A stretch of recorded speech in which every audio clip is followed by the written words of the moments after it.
हम foreign taxation revise कर रहे थे और फॉरेन टैक्सेशन की आज ये हमारी तीसरी क्लास है।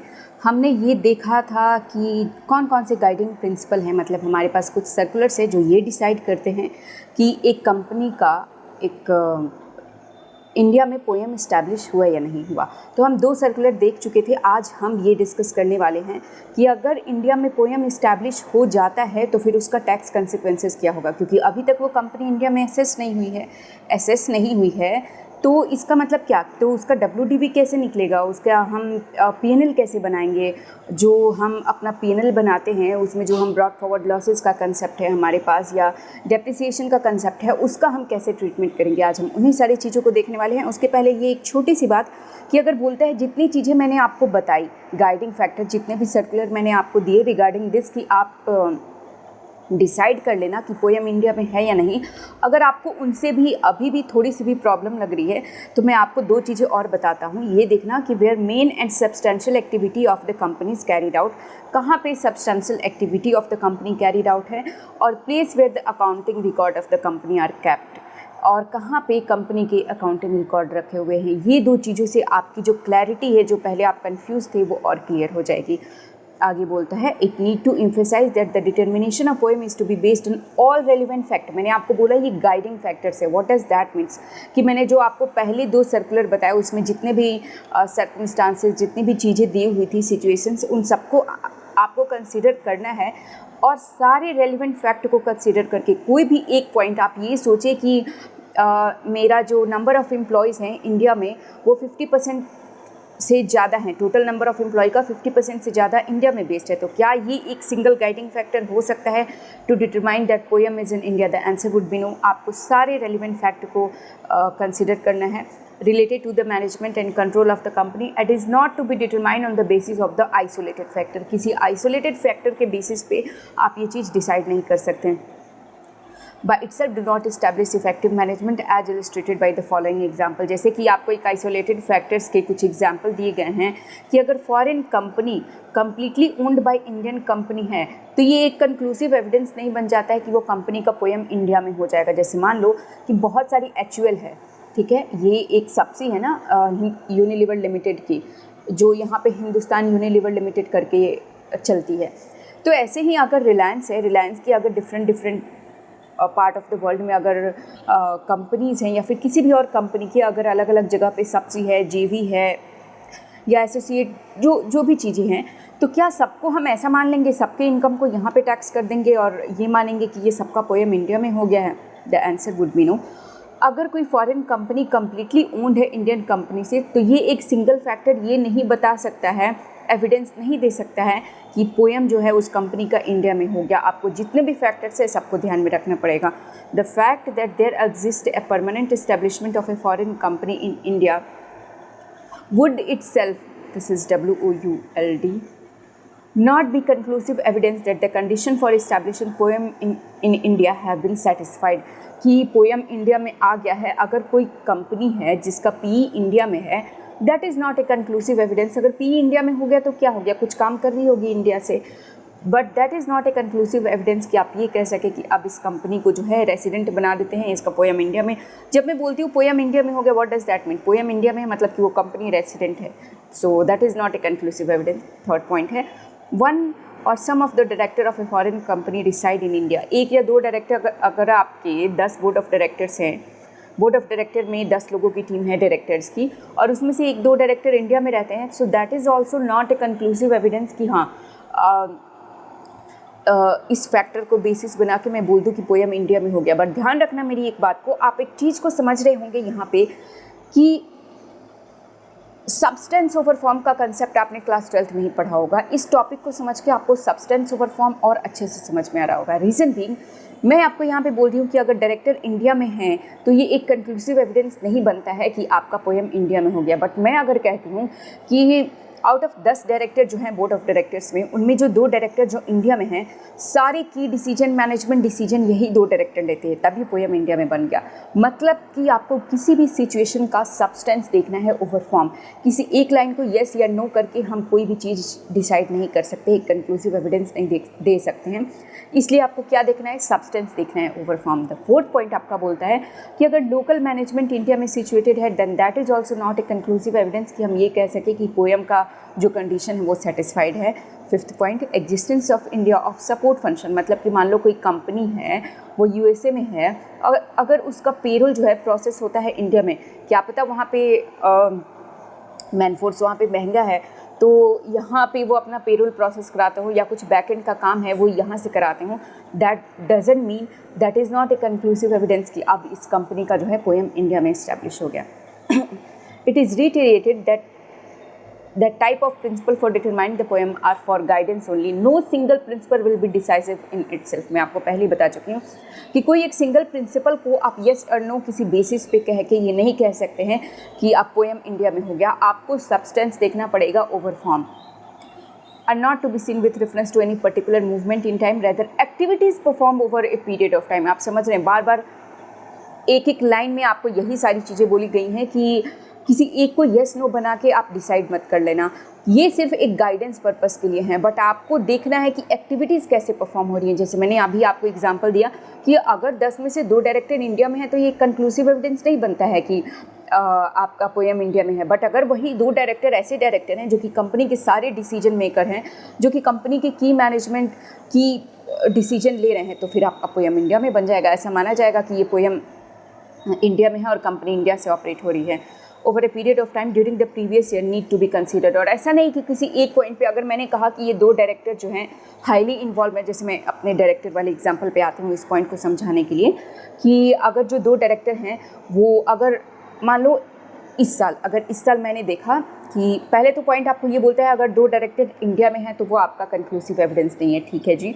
मैंने आपको फिर एक बात समझाया कि अगर वो 2 डायरेक्टर जो हैं वो सारे की डिसीजन मेकर, की डिसीजन का मर्जर एक्विजिशन सब कुछ वही डिसाइड करते हैं, देन तो वो बन जाएंगे आपका पोएम इंडिया में इस्टेब्लिश हो जाएगा, क्योंकि वो जो है आपके सारे डिसीजन ले रहे हैं, की डिसीजन ले रहे हैं।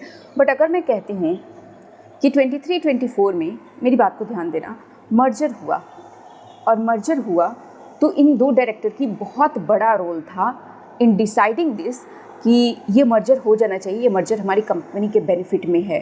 तो आप बोलेंगे, आपने कहा कि यार इस मर्जर में ये एक बहुत बड़ा डिसीजन 23-24 में लिया गया और इस मर्जर में इस 2 डायरेक्टर का 98% रोल था। बाकी जो रिमेनिंग 8 डायरेक्टर थे उन्होंने तो एक तरीके से सिर्फ रेटिफिकेशन किया है इस डिसीजन का।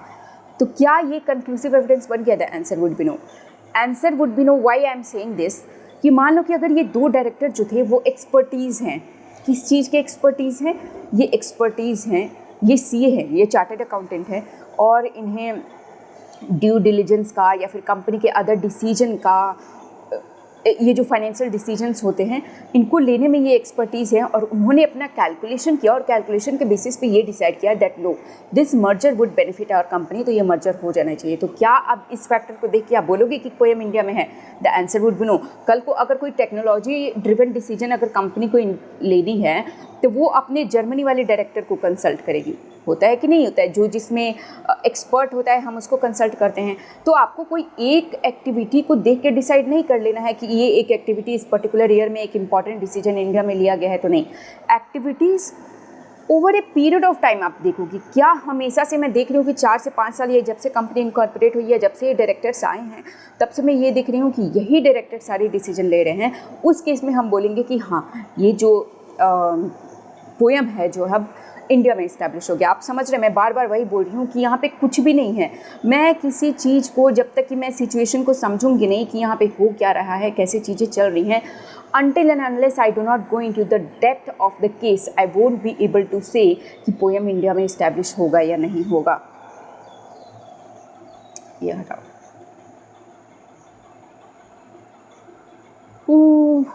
अच्छा, इन सारी चीज़ों को अभी रहने देते हैं। We will come to this later on. आते हैं आज के अपने मेन टॉपिक पे, जो आपको बोलता है tax consequences of A company having poem in India. अब मान लो मैंने आपको सारी चीज़ें ये तो बता दी कि पोएम के लिए मैंने आपको 2 सर्कुलर बताया, अदर गाइडिंग फैक्टर बताया, ये सारी चीज़ें कंसिडर करने के बाद आपने कहा कि हाँ जी पोएम इंडिया में इस्टेब्लिश तो हो गया। अब पोएम इंडिया में इस्टेब्लिश हो गया और ये कैसी कंपनी है, ये ABC कंपनी है, ABC INC है मान लो। इस ABC INC का फर्स्ट टाइम पोएम इंडिया में इस्टेब्लिश हो रहा है, मतलब कि इससे पहले इस कंपनी का असेसमेंट इंडिया में हुआ ही नहीं होगा, और असेसमेंट इंडिया में नहीं हुआ होगा तो जब हम रिटर्न ऑफ इनकम बनाएंगे तो हमें डेप्रिसिएशन देना पड़ेगा। डेप्रिसिएशन हम देते हैं ना, डेप्रिसिएशन अलाउंस, मतलब डेप्रिसिएशन का डिडक्शन हम देते हैं। हमें कुछ ब्रॉड फॉरवर्ड लॉसेस को कंसिडर करने पड़ेंगे। हो सकता है कि ये कंपनी का जो है फाइनेंशियल ईयर चल रहा हो 31 दिसंबर, लेकिन हमारा तो 31 मार्च चलता है। तो उस केसेस में टैक्स कंसिक्वेंसेस कैसे डील होंगे वही आपको ये सेक्शन बताएगा, section 115 JH transition mechanism. Transition मतलब आप समझते हैं ना, जब आपके पास इंडिया से आया था तो उस समय भी हमने AS से इंडियस में ट्रांजिशन किया था। हमने अपने बैलेंस शीट को कुछ ऐसे, हमने क्लोजिंग बैलेंस शीट बनाई थी, ओपनिंग बैलेंस शीट बनाई थी कि जब हमारे पास ओपनिंग फिगर आ गया एज़ पर इंडियस, तब हम आगे फर्दर कंटिन्यू कर सकते हैं उस फिगर को। तो पहले हम क्लोजिंग लेकर के आएंगे, तब तो हम उस पर्टिकुलर ईयर में ओपनिंग कंसीडर करेंगे और उस पर इंडेक्स लगाएंगे। मतलब हमें अगर इस नंबर पे, मान लो ये नंबर है 100, अगर ये 100 AS से डिफाइन हुआ है तो क्या मैं इस पे इंडेक्स लगा दूँ? The answer would be no. पहले मुझे इस 100 को एज़ पर इंडेक्स लेके आना पड़ेगा। सपोज करो ये डेप्रिसिएशन है 100, बट ये एज़ पर AS है, तो क्या मैं अब इस 100 पे इंडेक्स लगा सकता हूँ? The answer would be no. अब मुझे इस 100 को लेकर के आना पड़ेगा इंडेक्स के अकॉर्डिंग। इंडेक्स के अकॉर्डिंग मुझे लगा कि डेप्रिसिएशन 80 ही होना चाहिए, तब उसके बाद से मेरा WDV चेंज हो जाएगा। आप समझ रहे हैं? तो हम पहले ट्रांजिशन करते हैं, तो पहले क्लोजिंग फिगर को चेंज करते हैं और उसके बाद से हम नए फिगर पे पहुँचते हैं एंड देन हम कंटिन्यू करते हैं। तो यहाँ पर हम वही पढ़ने वाले हैं कि ट्रांजिशन मैकेनिज़्म पहली बार जब अप्लाई हो रहा है, पहली बार जब एक कंपनी का पोएम इंडिया में इस्टेब्लिश हुआ तो उस कंपनी का टैक्स कंसिक्वेंसेस कैसे डिसाइड होगा। Company which is incorporated outside India which has not been assessed to tax, जो कभी टैक्स इंडिया में हुई ही नहीं है, and has become resident in India for the first time. पहली बार उसका पोएम इंडिया में इस्टेब्लिश हुआ और वो रेसिडेंट बन गई due to application of POEM, has been provided chapter 12 BC section 115 JH। इस सेक्शन में प्रोविज़न प्रोवाइड किया गया हुआ है। आगे देखते हैं हम इसको। अकॉर्डिंगली सेंट्रल गवर्नमेंट के पास पावर है क्या कि notify exception, modification and adaptation subject to which the provision of the act relating to computation of income treatment unabsorb depreciation set up और कैरी फॉरवर्ड। कहना क्या चाहते हैं, चलो शॉर्ट में मैं आपको बताती हूँ कि CG के पास पावर है। किस लिए पावर है? कि वो नोटिफाई कर सकती है, कुछ मॉडिफाई कर सकती है, कुछ आपको अडेप्ट करने को बोल सकती है डेप्रिसिएशन सेटअप के लिए, कैरी फॉरवर्ड लॉसेस के लिए, या फिर कुछ भी। अगर उसको मैट के रिगार्डिंग अगर कोई स्पेशल प्रोविज़न लेकर के आना हो तो कोई भी special provision relating to avoidance of tax, collection of tax, मतलब TDS TCS के लिए भी shall apply in case where a foreign company set to be resident in India due to its POEM being in India for the first time. अगर company का पहली बार POEM India में establish हुआ है तो CG को ये पावर दिया गया है कि आप कुछ नोटिफाई कर दो, आप कुछ एक्सेप्शन ला दो, आप कुछ मॉडिफिकेशन ला दो, आप कुछ भी कर सकते हैं। अब हमारे पास आता है एक नोटिफिकेशन। ये नोटिफिकेशन हमें ये बताएगा 115 JH में क्या मिला हुआ था? पावर मिला हुआ था, और इसी पावर को एक्सरसाइज करके सेंट्रल गवर्नमेंट एक नोटिफिकेशन लेकर के आई, जो कि इस नोटिफिकेशन में सेंट्रल गवर्नमेंट ने क्या बताया कि ये जो ट्रांजिशन वाला प्रोविज़न है, जो ट्रांजिशन वाली चीज़ें हैं वो कैसे होंगी, कैसे हम ब्रॉड फॉरवर्ड लॉसेस पे पहुँचेंगे, कैसे हम फाइनेंशियल ईयर अगर मेरा अलग है उनका अलग है तो हम कैसे इन चीज़ों को कोप अप करेंगे। तो आइए अब हम शुरू करते हैं अपना ये नोटिफिकेशन।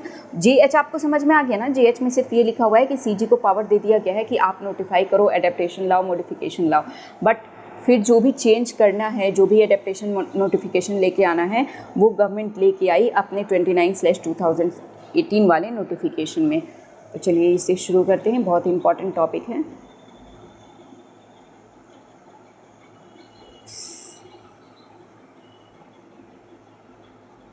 देखिए, पहला आपको बोला गया है ओपनिंग WDV। ठीक, बोलते हैं कि अगर फॉरेन कंपनी एक ऐसी फॉरेन कंपनी है कि अगर सपोज करो ये जर्मनी की फॉरेन कंपनी है और यहाँ जर्मनी में टैक्स लॉ भी है, तो बोलते हैं कि इस टैक्स लॉ के अकॉर्डिंग जो भी WDV आ रहा होगा वही WDV को हम कंसिडर कर लेंगे अगर SS2 tax in foreign jurisdiction. और SS2 tax in foreign jurisdiction में ये भी तो हो सकता है कि वहाँ पे डेप्रिसिएशन का कंसेप्ट हो ही ना, क्योंकि WDV आपके पास तभी आता है ना जब आपके पास डेप्रिसिएशन का कंसेप्ट होता है। तो अगर डेप्रिसिएशन का कंसेप्ट है तो जो भी इस टैक्स लॉ के अकॉर्डिंग WDV आ रहा होगा हम वो कंसिडर कर लेंगे। बट अगर टैक्स लॉ तो है, मैंने कहा टैक्स लॉ है, बट वहाँ पे डेप्रिसिएशन का कोई कंसेप्ट नहीं है, what would happen in that case? In that case जो भी अकाउंट के according, as per books of account के अकॉर्डिंग जो भी डेप्रिसिएशन आ रहा होगा हम उसे कंसिडर कर लेंगे। क्या मेरा पढ़ना ज़रूरी है एक एक लाइन और आई कैन लीव फॉरवर्ड? नहीं, चलो, ताकि आपको ये ना लगे कि कि कुछ छूट गया हो। सो मैं छोटा छोटा जहाँ पे भी जरूरत हो मैं अंडरलाइन करके आपको थोड़ा थोड़ा बता देती हूँ। The depreciation is required to be taken into account for the computation of its taxable income. WDV तक पहुँचने के लिए डेप्रिसिएशन चाहिए। देखो, एज पर टैक्स रिकॉर्ड के अकॉर्डिंग जो भी आ रहा होगा first day of previous year को वही हम कंसिडर कर लेंगे। बट यहाँ पे बोला गया है कि अगर WDV नॉट अवेलेबल है एज पर टैक्स रिकॉर्ड, मतलब टैक्स रिकॉर्ड तो है बट WDV नॉट अवेलेबल है, दैट मीन्स कि आप वहाँ पे डेप्रिसिएशन का प्रोविज़न नहीं एप्लीकेबल है। What would happen in that case? In that case the asset was install utilize and depreciation was allowed as per the provision of the law of the foreign country. The WDV arrived as in first day of previous year shall be adopted to the opening WDV of the said previous year. एक second रुको, मुझे थोड़ा सा नीचे जाने दो। Where WDV is not available as per tax record, मतलब tax record तो है बट WDV अवेलेबल नहीं है, तो क्या होगा? WDV shall be calculated assuming that the asset was installed, utilized and depreciation was actually allowed. I'm so sorry, I'm really very sorry. यहाँ पे दो चीज़ें बनती हैं। देखो, टैक्स रिकॉर्ड है, ठीक है, टैक्सेशन का रूल है और डेप्रिसिएशन भी है, डेप्रिसिएशन का प्रोविज़न भी है। तो यहाँ पे जो भी WDV आ रहा होगा वही WDV हम ले लेंगे, कोई दिक्कत ही नहीं है। बट टैक्स रिकॉर्ड तो है, डेप्रिसिएशन का प्रोविज़न नहीं है, तो WDV ना हम कैलकुलेट करेंगे। WDV कैलकुलेट करने के लिए आपको डेप्रिसिएशन कैलकुलेट करना पड़ेगा। तो सपोज़ करो अगर ये एसेट 2010 में ख़रीदा गया हो और अगर इस एसेट की लाइफ में एक फिक्टिशियस एग्जांपल मान रहा हूँ 35 ईयर है, तो हम 2010 से ऐसे करके अपनी एक शीट बना लेंगे जिसमें हम इस एसेट को डेप्रिसिएट करेंगे और देखेंगे कि इस 23-24 में ये एसेट जो है, इस एसेट का WDV जो है, जैसे मान लो कि मैंने एक एग्जांपल ले लिया कि 10% डेप्रिसिएशन है, सिंपल सा एग्जांपल मैं आपको ले रही हूँ, कॉम्प्लिकेट नहीं कर रही हूँ। 10% डेप्रिसिएशन है, तो अगर ये 10% डेप्रिसिएशन है तो हम 2010 से ही डेप्रिसिएशन लगाना शुरू करेंगे और देखेंगे कि 23-24 में मान लो अगर 20,000 का अमाउंट आता है तो यही 20,000 का अमाउंट जो है हमारा WDV बन जाएगा। I hope you understood this. Shall be calculated, मतलब WDV आपको कैलकुलेट करना पड़ेगा ये एज्यूम करते हुए कि the asset was installed, utilized and depreciation was actually allowed. हम ऐसा मानेंगे कि डेप्रिसिएशन उस कंट्री में अलाउ था और हम अपना डेप्रिसिएशन कैलकुलेट करेंगे as per the provision of the law of the foreign country, जो भी उस फॉरेन कंट्री का लॉ है उसके according. The WDV arrived as on the first day of the previous year shall be adopted to be the opening WDV of the set previous year. और जो भी यहाँ पे जैसे मान लो मैंने अपने एग्जांपल लिया कि 23-24 में 20,000 की वैल्यू आ रही है, तो यही WDV जो है अब मेरा ओपनिंग WDV बन जाएगा फॉर दिस ईयर 23-24। मतलब 23-24 में हमारा इस्टेब्लिश हुआ है पोएम, तो इसलिए हम इन सारी चीज़ों को देख रहे हैं। समझ में आया या एक बार और रिपीट कर दूँ? मुझे सेटिस्फेक्शन नहीं हो रहा है, तो मैं अपनी सेटिस्फेक्शन के लिए, मुझे लग रहा है तुम लोगों को कहीं कोई प्रॉब्लम ना हो, तो मैं एक बार और रिपीट करती हूँ। एक कंपनी है जहाँ पे टैक्स रिकॉर्ड है, वहाँ पे डेप्रिसिएशन, देखो टैक्स रिकॉर्ड होता है, डेप्रिसिएशन का प्रोविज़न भी होता है, ठीक है, जनरली तो ऐसा ही होता है। डेप्रिसिएशन का प्रोविज़न है तो जो भी WDV आएगा हम वही ले लेंगे। बट टैक्स रिकॉर्ड तो है बट डेप्रिसिएशन वहाँ पे अलाउ नहीं होता है। डेप्रिसिएशन का प्रोविज़न नहीं है का मतलब कि जहाँ पे भी टैक्स होता है ना, वहाँ पे डेप्रिसिएशन के बारे में कुछ ना कुछ लिखा ही होगा, WDV के बारे में कुछ ना कुछ लिखा ही होगा। बट यहाँ पे डेप्रिसिएशन ना है का मतलब क्या हुआ कि डेप्रिसिएशन जो है वहाँ पे अलाउ होता ही नहीं है। एसेट उसी वैल्यू पे चलते हैं जिस वैल्यू पे वो एक्वायर किए गए हों। तो हम जो है डेप्रिसिएशन कैलकुलेट करेंगे जो भी उस कंट्री का लॉ है, मतलब कंट्री के लॉ के अकॉर्डिंग जो भी आपका डेप्रिसिएशन आ रहा हो एज़ पर टैक्स, मेरी बात को ध्यान देना, एज़ पर टैक्स जो भी डेप्रिसिएशन आ रहा हो वो हम उसको कैलकुलेट करेंगे, उस डेप्रिसिएशन को अलाउ करेंगे और जो भी WDV आया वही WDV हम इस ईयर के लिए कंसिडर कर लेंगे। अब दूसरा पॉइंट आपका बोलता है WDV से रिलेटेड कि अगर टैक्स रिकॉर्ड हैं ही नहीं, अब यहाँ पे अगर टैक्स रिकॉर्ड नहीं है तो हमारे पास यही बचता है कि अब हम बुक्स ऑफ अकाउंट को कंसिडर करेंगे। सपोज बुक्स ऑफ अकाउंट का मतलब क्या हो गया, आपके यहाँ पे बोलूँ तो कंपनीज एक्ट में जो भी डेप्रिसिएशन आपको अलाउ होता है, तो अगर डेप्रिसिएशन नहीं है as appearing in the books of account as on the first day of the previous year, जो भी प्रीवियस ईयर में फर्स्ट डे को अपेयर हो रहा है उसी को हम अपना क्या मान लेंगे, उसी को हम अपना WDV मान लेंगे as per books of account, मतलब वहाँ की जो कंपनीज एक्ट में चीज़ें लिखी हुई हों उसके अकॉर्डिंग। नेक्स्ट है आपका brought forward loss and unabsorbed depreciation. इसके लिए बोला गया है कि अगर फॉरेन कंपनी असेस्ड होती है टैक्स जुरिडिक्शन में, मतलब कि वहाँ पे एक ऐसी कंट्री है जहाँ पे टैक्सेशन का प्रोविज़न है, तो जो भी अगर टैक्सेशन का प्रोविज़न है तो जो भी ब्रॉड फॉरवर्ड लॉसेज और डेप्रिसिएशन के बारे में, जैसे हमारे यहाँ जनरली अगर मैं बात करूँ तो हमारे यहाँ है कि आप 8 साल तक कैरी फॉरवर्ड कर सकते हो, वहाँ पे हो सकता है 7 साल हो, वहाँ पे हो सकता है 6 साल हो सकता है ना, या ये भी हो सकता है 10 साल हो। तो जो भी उस कंट्री के अकॉर्डिंग आपका ब्रॉड फॉरवर्ड लॉसेज या डेप्रिसिएशन आ रहा होगा, वही अगर मान लो 23-24 की अगर मैं बात कर रही हूँ तो 23-24 में आपके वहाँ पे आपके जर्मनी में जो भी ओपनिंग बैलेंस आ रहा होगा ब्रॉड फॉरवर्ड लॉसेस का या डेप्रिसिएशन का, मान लो 20 लाख रुपए आया, तो ये 20 लाख हमारे इंडियन टैक्सेशन के लिए भी 20 लाख रुपए कंसिडर किया जाएगा। अगर foreign company is not assessed to tax in the foreign jurisdiction, अगर फॉरेन कंपनी ऐसी है जो एसेस नहीं होती है उस टैक्स फॉरेन जुरिडिक्शन में, मतलब जर्मनी में ये कंपनी जो है, जो मैंने आपको बताया ABCINC, ये टैक्सेशन एसेस नहीं होती है, मतलब कि इसका इनकम एसेस नहीं होता है। मतलब क्या हो सकता है इसका इनकम एसेस नहीं होता है का मतलब हो सकता है कि इसकी उतनी इनकम नहीं है, हो सकता है ये वहाँ पे जैसे आपको यहाँ पे रिबेट है कि अगर आप 7 लाख तक इनकम है आपकी तो आपका जो भी टैक्स बन रहा है हम आपको छोड़ देंगे, है कि नहीं। इसी तरीके से वहाँ के कुछ एक्सेप्शन के केसेस में ये ABC आती है जिसकी वजह से इसका असेसमेंट नहीं होता है।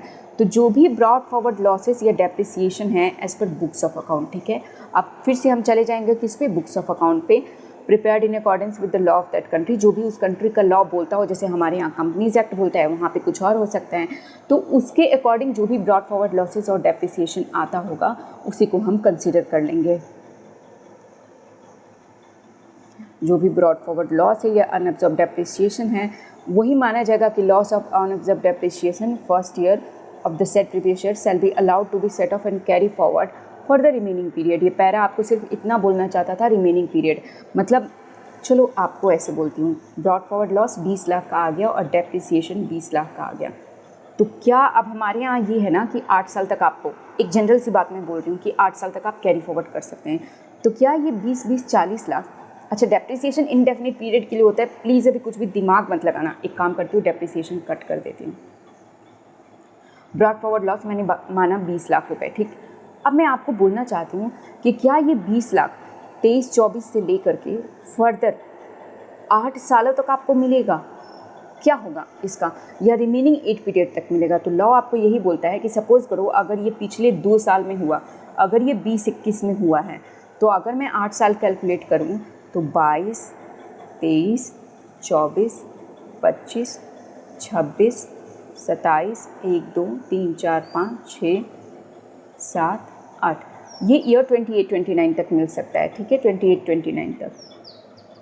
अगर हमारे यहाँ के लॉ के अकॉर्डिंग मैंने माना कि अगर ये चीज़ें, अगर ये ब्रॉड फॉरवर्ड लॉस जो है 20-21 में लॉस ये हुआ होता, तो हम 8 साल के प्रोविज़न के अकॉर्डिंग अपना 28-29 तक ब्रॉड फॉरवर्ड करते। उसी तरीके से मैं आपको समझाना क्या चाहती हूँ कि अगर आपका 20 लाख का आया ब्रॉड फॉरवर्ड लॉस, तो हम देखेंगे किस ईयर में हुआ, ठीक, पहले हम ईयर में निकालेंगे, उसके बाद से हम 8 साल का पीरियड कैलकुलेट करेंगे। अगर जो इस ईयर के लिए हम असेसमेंट कर रहे हैं, जैसे कि हम 23-24 के लिए कर रहे हैं, ये ईयर इस 8 साल के पीरियड में फॉल किया, तो हम इस ब्रॉड फॉरवर्ड लॉस को कंसीडर करेंगे, अदरवाइज हम कंसीडर नहीं करेंगे। अब 23-24 में हमने ये बेनिफिट ले लिया, तो 23-24 के बाद से हम 8 साल कंसीडर नहीं करेंगे। 23-24 के बाद से हमें सिर्फ जितना टाइम पीरियड बचा 28-29 तक, हम उतने ही दिनों तक अपना ये बेनिफिट ले सकते हैं। आई होप यू अंडरस्टूड।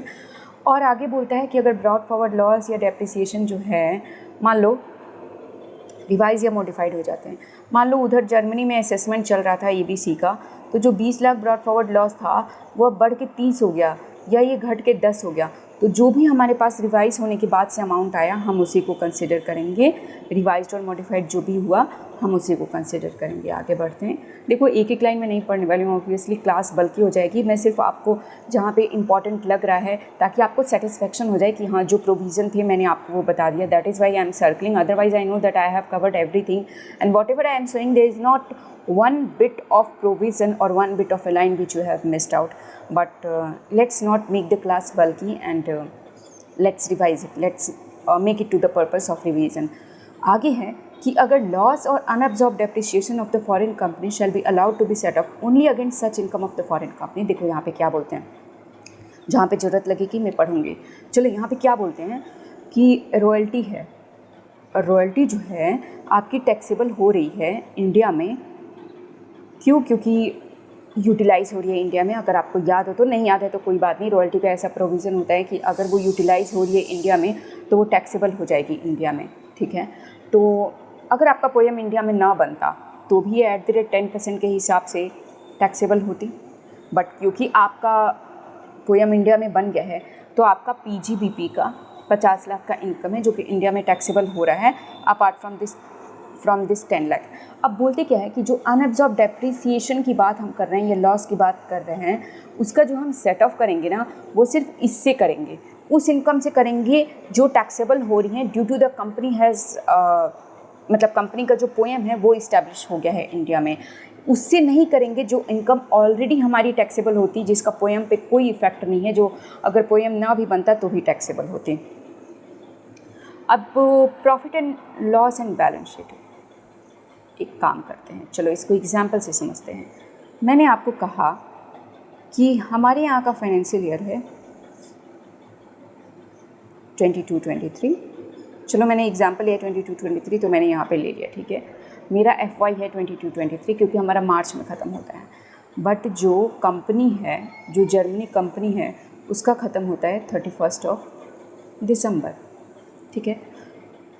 अब मान लो दिसंबर में ख़त्म हुआ तो इसने क्या बनाया होगा, अपना बैलेंस शीट PNL 22 में बनाया होगा, 31 दिसंबर 23 में बनाया होगा। आपको समझ में आ रहा है, ठीक है। अब मुझे क्या चाहिए, मुझे बैलेंस, जब मैं अपना बैलेंस शीट बनाऊंगी तो मुझे चाहिए 1 अप्रैल 22 को बैलेंसेस क्या थे, क्लोजिंग बैलेंस चाहिए ना, मतलब 31 मार्च 22 को तो पहले मुझे क्लोजिंग बैलेंस चाहिए और उसी क्लोजिंग बैलेंस के बेसिस पे तो मैं ये ओपनिंग बैलेंस लेके आऊँगा। बट यहाँ पे तो मेरे पास कोई बैलेंस शीट ही नहीं है, तो अब कैसे होगा, मैं यहाँ पे ओपनिंग बैलेंस कैसे लेके आऊँगा। तो इसका आंसर के लिए ये बोला गया है कि अगर ऐसी प्रॉब्लम आती है तो आपको पता है क्या करना है। आप अगर ये चीज़ें आ गई तो आप जो PNL और बैलेंस शीट है वो आप कुछ ऐसे बनाएंगे। सबसे पहले तो आपके पास ऑलरेडी होगा 31/12/22 का आपके पास होगा ना, तो आप क्या करेंगे, 1 जनवरी 23 से लेकर के 31 मार्च 23 तक का बैलेंस शीट PNL बनाएंगे।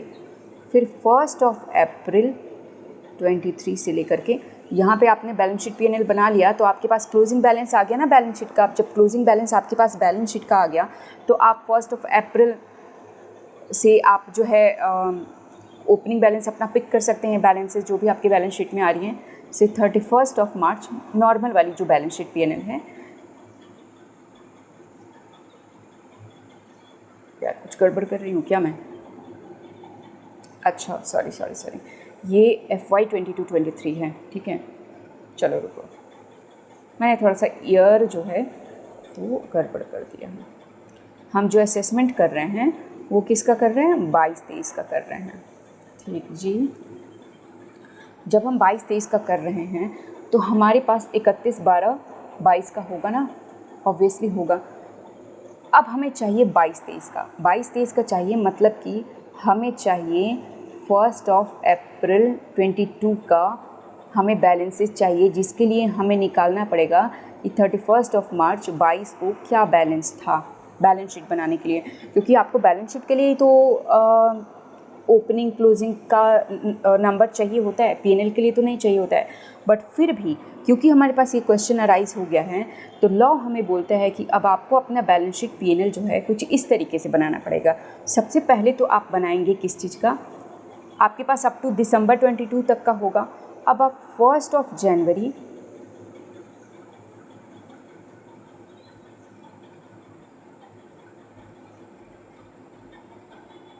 देखो 31-22 का भी होगा और 23 का तो होगा, आप बनाएंगे, ठीक है। 31 दिसंबर 21 का तो आपके पास बैलेंस भी होगा। अब आप क्या करेंगे, आप बैलेंस शीट पीएनएल बनाएंगे 1 जनवरी 21 से लेकर के 22, क्योंकि आपके पास 21 तक का तो है ही। हमें यहाँ पे पहुँचना है 1/4/22 पे पहुँचना है। 1/4/22 पे पहुँचने के लिए आप पीछे आओ। पीछे आने का क्या मतलब होता है, 31 मार्च 22। तो हमारे पास दिसंबर तक का तो बैलेंस है, बट ये जो मिड पीरियड है इसका बैलेंस नहीं है। तो पहले आपको लॉ बोलता है आप इस बीच वाले पीरियड का बैलेंस शीट और पीएनएल बना लेना। फिर आप बनाना हमारे लॉ के अकॉर्डिंग 1/4/22 से लेकर के जो 1/4/22 से लेकर के जो 31 मार्च 23 तक का जो बैलेंस शीट पीएनएल है वो बना लेना। और इसके आगे फर्दर मान लो कि अगले साल भी पोएम इंडिया में डिसाइड हो गया तो अब फिर आप क्या करोगे, अब आपको ये सब ओपनिंग वगैरह बनाने की ज़रूरत नहीं पड़ेगी। अब आप सीधे क्या करोगे, अपना बैलेंस शीट पीएनएल कैसे बनाओगे, 1/4/23 से लेके यहाँ पे 31 मार्च 24 तक। आप समझ रहे मैं आपको क्या कहना चाहती हूँ, जो भी मिसिंग पीरियड है ना वो बीच का आपको पीरियड निकाल के बना लेना है।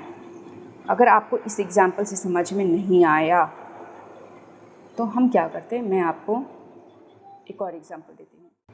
अब यहाँ पे देखो, आपको ना यहाँ पे एकदम क्लियर कट समझ में आने वाला है। मैंने कहा कि हम जो असेसमेंट कर रहे हैं वो हम 22-23 का कर रहे हैं, ठीक है, अग्री करते हैं आप। हमें क्या चाहिए, 1/4/22 को क्या फिगर थी, क्योंकि तभी तो हम 1/4/22 से 31 मार्च 23 तक अपने फिगर्स को लेकर के जाएंगे। 1/4/22 के फिगर को पाने के लिए हमें चाहिए होगा 31 मार्च 22 को क्या फिगर थी। जब हमारे पास क्लोजिंग होगा तब हम ओपनिंग में उसको लेकर के आएंगे, और जब ओपनिंग में लेकर के आएंगे तब उस पर हम अपना प्रोसेस करेंगे। जो भी डेप्रिसिएशन लगाना होगा, जो भी अलाउंसेस देने होंगे, जो भी चीज़ें करनी होंगी, broad forward loss, depreciation and everything, तो हम यहाँ के फिगर को लेकर के आएंगे, फिर हम उस पर प्रोसेस करेंगे और हमारे पास क्लोजिंग का फिगर आएगा। तो हमें जो चीज़ें चाहिए होती है ना, मतलब हमें 1/4/22 चाहिए, तो हम पहले देखते हैं कि इसके पीछे का हमारे पास अवेलेबल क्या है। तो हमारे पास अवेलेबल है 1/7/20 से लेके 30 जून 21 तक का। अगर हम जस्ट इसके पीछे जाएं तो यहाँ तक का, जस्ट इसके पीछे कंपनी ने कितना बना लिया उससे आपको कोई मतलब नहीं है। यहाँ से मैं पीछे जाऊँ तो कंपनी के पास लेटेस्ट कौन सी, इसके पीछे वाली कौन सी बैलेंस शीट पीएनएल अवेलेबल है, तो मुझे पता लगा इसका, ठीक। अब मैं क्या करूँगा, क्योंकि मुझे यहाँ पे आना है तो मैं अपना एक नया बैलेंस शीट पीएनएल बनाऊँगा। क्या बनाऊँगा, मैं क्या करूँगा, मैं 1/7/21 से लेकर के 31 मार्च 22 तक का एक बैलेंस शीट पीएनएल बनाऊँगा। उसके बाद से मेरे पास क्लोजिंग आ गया। अब मैं नॉर्मली चलूँगा। सिर्फ आपको यही तो देखना है बैलेंस शीट पीएनएल बनाने में कि मैं क्लोजिंग पे कैसे आऊँ। इतनी सी बात देखनी है कि मुझे क्लोजिंग फिगर लाने के लिए किस पीरियड से लेकर के किस पीरियड तक अपना बैलेंस शीट पीएनएल बनाना है। तो जब मैंने ये निकाल लिया कि यहाँ इस पीरियड से लेकर इस पीरियड तक मुझे अपना बैलेंस शीट पीएनएल बनाना है, फिर मैं क्या करूँगा, फिर मैं अपना नॉर्मल वाला बैलेंस शीट पीएनएल बनाऊँगा। 1/4/22 से लेकर के 31 मार्च 23 तक का बैलेंस शीट पीएनएल बनाऊँगा। और इसके आगे मान लो, अगर थर्ड पॉइंट ये बोलता है कि अगर आपको फर्दर और भी ऐसा है कि कंपनी जो है आगे भी नेक्स्ट ईयर 23-24 में भी पोएम उसका इंडिया में इस्टेब्लिश हो गया, तो हम अपना नॉर्मल, अब हमें कुछ हेरा फेरी करने की ज़रूरत नहीं, बस हम वही 1/4/23 से शुरू करेंगे, 31 मार्च 24 तक का हम अपना बैलेंस शीट पीएनएल बनाएंगे। आई होप यू अंडरस्टूड दिस। मैंने इसलिए 2 एग्जाम्पल लिए ताकि आपको समझ में आ जाए। टीडीएस प्रोविज़न के बारे में चलो अब वर्ड बाई वर्ड नहीं पढ़ेंगे। टीडीएस प्रोविज़न के बारे में बोलता है कि जो भी फॉरेन कंपनी को एप्लीकेबल है, जैसे कि अगर ऐसा है कि 194 से अगर कॉन्ट्रैक्ट हुआ है तो क्या 194C एप्लीकेबल होगा या 195 एप्लीकेबल होगा। द आंसर वुड बी कि फॉरेन कंपनी को कौन सा एप्लीकेबल होता है, द आंसर इज़ 195। तो जहाँ पे भी अगर कॉन्फ्लिक्ट हो गया कि फॉरेन कंपनी वाले प्रोविज़न एप्लीकेबल होंगे या फिर जो नॉर्मल प्रोविज़न है वो, द आंसर वुड बी कि जो भी फॉरेन कंपनी को प्रोविज़न 195 जो कि एप्लीकेबल होता है वही वाले प्रोविज़न एप्लीकेबल होंगे। आगे यहाँ पे आपका बोलता है कि सेक्शन 90 और 91 जो है, आपने सेक्शन 90-91 आपको ध्यान में है नहीं ध्यान में है तो कोई बात नहीं है। सेक्शन 90 और 91 आपके रिलीफ की बात करता है। मेरे चैनल पे एक क्लास पड़ी हुई है सेक्शन 90 और 91 की, आप देख सकते हैं। नहीं ध्यान में है तो आपको सिर्फ इतना ध्यान रखना है कि 90 और 91 में जो भी रिलीफ है वो एक फॉरेन कंपनी को जो अवेलेबल होती हैं वो इस पोएम वाली कंपनी को भी अवेलेबल हो जाएंगी। ठीक है, हाँ जी ठीक है।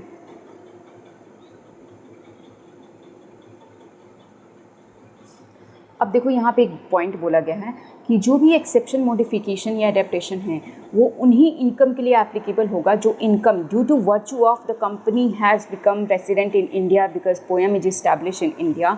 उसके लिए जो भी इनकम टैक्सेबल हो रहा है, जैसे पीजीबीपी 50 लाख का टैक्सेबल हो रहा है तो उसी पे अप्लाई होगा। जो इनकम ऑलरेडी टैक्सेबल होती थी, जैसे मैंने आपको रॉयल्टी का एग्जाम्पल दिया, उस पर ये सारी चीज़ों का कोई असर नहीं पड़ेगा। वो जैसे टैक्सेबल होती है वैसे ही टैक्सेबल होंगी, बट जो भी ये चेंजेस आ रहे हैं वो सिर्फ उन्हीं इनकम पे टैक्सेबल होंगी जो इनकम टैक्सेबल हुई due to virtue of the company has become POEM in India and resident in India. अब नेक्स्ट आपका पॉइंट बोलता है, पता है क्या, कि एक होता है फॉरेन कंपनी, ठीक है, जिस पे आपका टैक्स रेट लगता है 40%। एक आपका होता है कि पोएम इंडिया में इस्टेब्लिश हो गया और अब आप बन गए रेसिडेंट और इसकी वजह से आपकी कुछ इनकम हो गया टैक्सेबल। तो यहाँ पे लॉ यहाँ पे ये बस इतनी सी बात बोल रहा है कि जो भी चीज़ें एक फॉरेन कंपनी को एप्लीकेबल होती थी वही टैक्स रेट ये company, though this company has become resident but the treatment will be given to the same as it is given to a foreign company. जो भी फॉरेन कंपनी को provision जो भी अप्लाई होती थी वो कंटिन्यू टू अप्लाई होंगी। अब प्रोविज़न की मैं बात करूँ तो मैं 40% टैक्स रेट का एग्जांपल दे रहा हूँ। नॉन रेसिडेंट पर्सन जो है will apply to it and the provision specifically applicable to residential apply to it. और जो प्रोविज़न जो उसके रेसिडेंट बनने की वजह से स्पेसिफिकली एप्लीकेबल हो गए हैं वो भी अप्लाई होगा। अगर कोई कन्फ्लिक्ट है फॉरेन कंपनी, मतलब कि कोई प्रोविज़न है जो कि स्पेसिफिकली एप्लीकेबल है फॉरेन कंपनी को और कुछ रेसिडेंट को, और आप यहाँ पे अगर लॉ के हिसाब से देखें तो ये कंपनी रेसिडेंट बन गई, बट हम बोल रहे हैं कि फॉरेन कंपनी वाले सारे प्रोविज़न अप्लाई होंगे। और उसके बाद से हम देख रहे हैं कि यहाँ पे दोनों चीज़ों में कन्फ्लिक्ट हो रहा है। उस केस में जो भी प्रोविज़न एक फॉरेन कंपनी को अप्लाई होते हैं वही प्रोविज़न अप्लाई होंगे, जैसे यहाँ पे 40% वाला एग्जाम्पल दिया गया है। अब आगे हमारा सेक्शन 9 है और ये सेक्शन जो है, ये जो टॉपिक था वो ख़त्म हो गया। मैं बहुत खुश हो गई हूँ। आई होप कि आपको ये समझ में आ गया होगा। क्लास को मैं क्लोज़ करती हूँ। मैं आपको मिलूँगी अपने अगले क्लास में। Till then what you have to do, you have to keep smiling and yes, study hard. I will see you in my next video.